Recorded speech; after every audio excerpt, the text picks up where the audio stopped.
ಒಂದಾನೊಂದು ಕಾಲದಲ್ಲಿ ದಟ್ಟ ಅರಣ್ಯದಲ್ಲಿ ನರಿ ವಾಸಿಸ್ತಾ ಇತ್ತು. ಅದು ಸಣ್ಣ ಪುಟ್ಟ ಪ್ರಾಣಿಗಳನ್ನ ತನ್ನ ಜಾಲದೊಳಗೆ ಸಿಲುಕಿಸಿ ಬೇಟೆಯಾಡ್ತಾ ಇತ್ತು.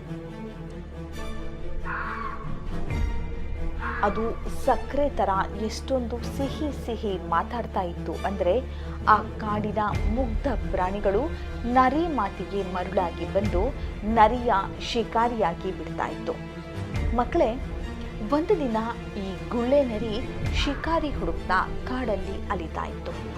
ಅಷ್ಟೊತ್ತಿಗೆ ಮರವೊಂದರಲ್ಲಿ ಕೋಳಿಯೊಂದು ಆರಾಮಾಗಿ ಕುಳಿತಿದ್ದನ್ನ ನರಿ ನೋಡುತ್ತೆ. ಕೊಬ್ಬಿದ ಕೋಳಿ ನೋಡಿ ನರಿ ಬಾಯಲ್ಲಿ ನೀರೂರಿತು. ಹೇಗಾದ್ರೂ ಮಾಡಿ ಈ ಕೋಳಿಯನ್ನ ಶಿಕಾರಿ ಮಾಡಿಬಿಡ್ಬೇಕು ಅಂತ ವಿಚಾರ ಮನಸ್ಸಲ್ಲೇ ಹೊಳಿತು.